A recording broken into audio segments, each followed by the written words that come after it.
the theme over the last couple of years, our conversation has been around, really been around kind of the state of social media going into the year. And I know we're going to talk social media schedules. We're going to talk production, productivity, and dive into whatever else and whatever direction we want to go. But no, I would love for you to just kind of a quick background, how much has changed over the last 12 months for you, and then just kind of where you see things from the state of social media, where things are moving into this new year. Yeah. Well, it's kind of funny because I think a lot has changed in the last year. I've been saying, actually, before joining EXP, I told my husband, I'm like, give me 3 years, not three, give me three, right? Give me 3 years. That's exactly what happened. I asked for 3, right? Yeah. So I said, give me 3 years and I'm going to work like a mad woman for 3 years so we'll never have to work again. And I definitely delivered on my promises. He did give me the 3 years. It's going on. Actually, this is the 4th year with EXP. Just had my 4th anniversary, so going on the 5th year with EXP, right? So I literally did the 3 years, right?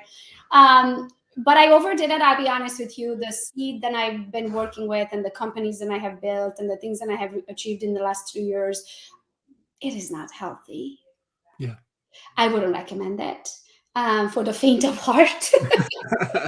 Right. So I literally was this close. I was just telling you this prior to the call. I was this close. So I just want to be honest with everyone, right? I always say I show you the good, bad, and the ugly. So I want to show everybody the good, bad, and the ugly. I just want you to know that if you do want to achieve maybe what I have achieved in the period of time that I did it in, just buckle up and know that by the end of 3rd and 4th year, you'll be ready to lose your mind and almost like borderline angry every day. I don't want to be angry every day. Yeah, you're not an angry person at all. So like what do you recommend when you find yourself, or for people listening in, because I mean, there's a lot of people that are probably shaking their head. They're like, yeah, my fuse is shorter these days and there's just a lot going on. What for you, like, what would you recommend for somebody that's in the same situation to really focus on and what they need to do to not be like that? Yeah. So I feel like life happens to us and for us, right? And one of my best friends passed away in a car accident in May, and I realized how precious life is. Right. So my goal in the future is, don't get me wrong, I love a good life, right? Money does solve a lot of problems, right? And I love the freedom of being able to do whatever I want, whenever I want it, whoever I want it with, right? But it does come at a cost. And so what I would recommend maybe is just not to bite. Like they say, eat an elephant one bite at a time. I probably just did like a corn of a cob and I did that, right? So I recommend not to do that. Just take a bite, right? And then take another bite tomorrow. So I today own 9 companies. Yeah. Right. So you blink and you're like, what did I do? I did that. And I did that. And I keep getting good ideas. Right. So I recommend to have an amazing team. I have an amazing team. I have multiple amazing teams in each of the companies. Right. I know that I'm a very go-getter and I'm very direct and I know what I want and how I want it and when I want it.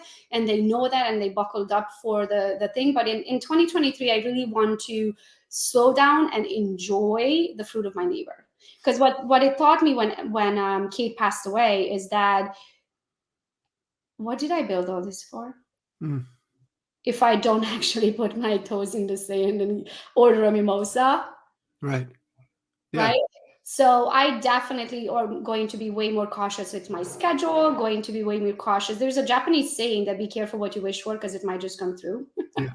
Right. And I definitely want to be careful of my ideas, and I will be more cautious of sitting down and seeing, is this a good idea or a great idea? Right. I talk about this all the time, that it might be a good idea. You might have it good. It might be a good idea. It should be, a good idea for you to act on it.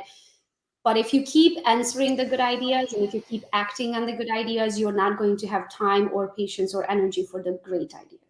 What's your decision filter for that right now? Like, and I think it's going to be different for everybody, but like, what is your decision filter from good or great? So I do everything. I don't do feelings ever. I do bottom line. I look at it of how much money is it going to make me, right?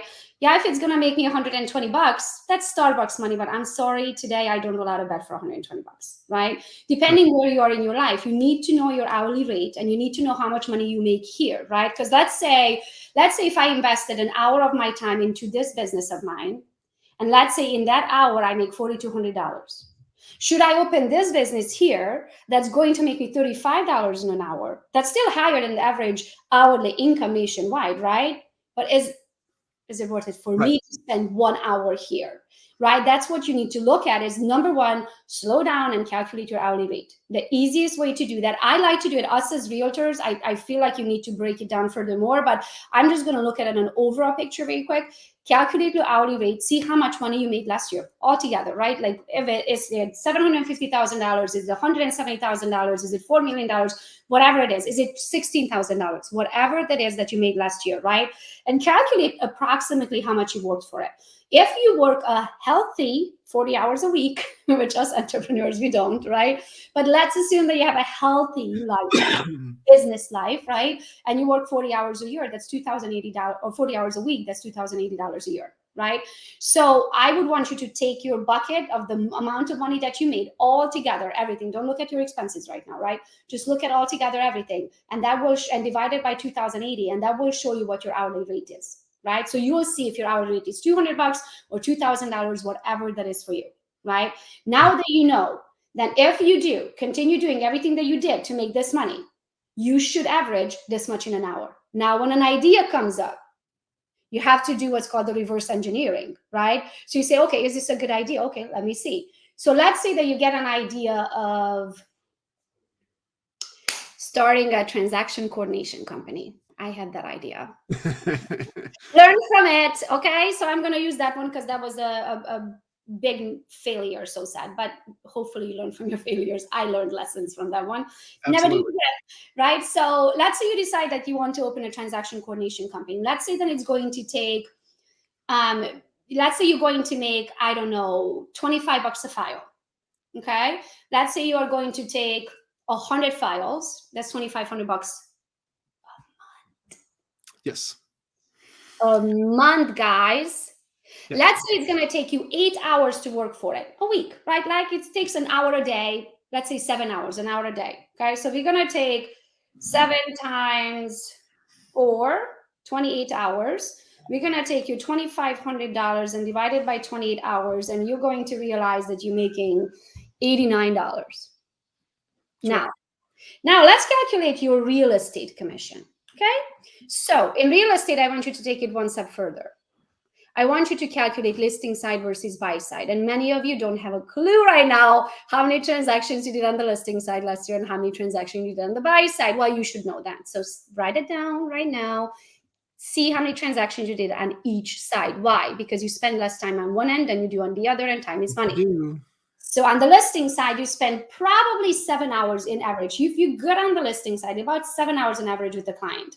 Where do you spend your time? Initial phone conversation, 10 minutes. You set up your walkthrough, meet them at the house. You do some paperwork in between. So let's say paperwork, if you're good at it, your paperwork can be pretty much automated at this point, right? So let's say it's another 10 minutes to have your listing docs in order. I can do listings after my eyes closed in 3 other languages, right? If you're good at it, you can bam, bam, bam, get it done, okay? Let's say you're on your CMA. Again, you can push a button in RPR and it tells you what it's worth.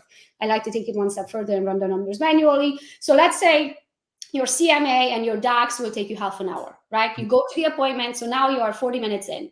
You go to the appointment, you spend 15, 20 minutes at their house, maybe 30. There's no reason why you should ever spend more than 30 minutes at a listing appointment, unless you guys are breaking up a bottle of champagne, right? Right. So let's another 30 minutes, you're an hour and a half in, right? Not even, hour and 15 minutes or wherever we at, right? So then you're going to do you should not be plugging your listing into a system. You should have a TC for that or a VA for that, right? So let's not talk about that.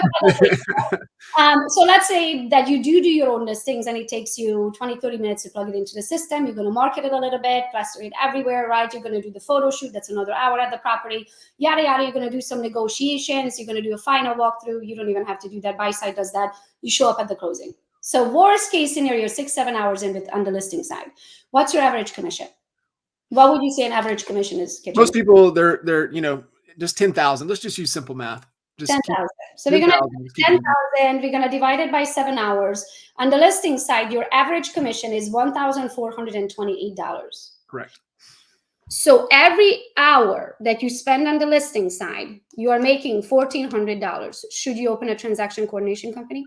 No. Mhm. Hell no. Not unless you don't work for money. If you don't work for money, then you can go do Yeah. that.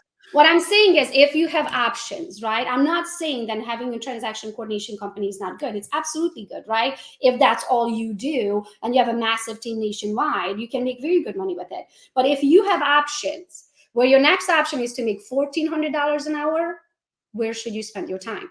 This 100%. is why you need to know that, right? So now let's break it down on the buy side. On the buy side, you spend way more time with the buyer, right? Not only that the Absolutely. process is Yep. longer because you have to do inspections, which is 3-4 hours. And if you're selling properties in the boonies, like I've been in Michigan, where we had to do separate septic inspection and separate water tests and separate arsenic and you know what I mean, and separate radon tests, like it's an easy 3-4 hours. And septic fields for us, right? It's easy 3-4 hour home inspection. So on the buy side, you'll spend 10-15 hours just the driving around. And if you cross your fingers and they buy the first house, it's still 15 hours. And then if you did it last year or the year before during COVID, when you had to show them 40 properties and make 40 offers and not one got accepted, you probably worked with a buyer 80 to 100 hours before you got a commission. 100%. So now you take that same $10,000, let's assume, but buy side commissions, by the way, are always lower than listing side commissions, but we're going to play the game with 10,000 because it's easy. We're going to take that 10,000, we're going to divide it by 15 hours. Oh, I don't like this number. Yeah. Yes. Yeah. I So don't like that number. when we did that, we did the same thing, right? We put a stopwatch on it, and being highly leveraged, right? ISA to a listing coordinator to a closing coordinator, we clocked in about 2 to 2.5 hours on the listing side. And But you buy had side, systems and people in places. You're 100%. talking the individual agent that doesn't even have a TC. They do Right. everything themselves. Yeah. So your 6 to 7 hours is safe. And I mean, I think you're being kind with 15 hours on the buy side. I would say, because we did the same thing on the buy side, it was closer to 20.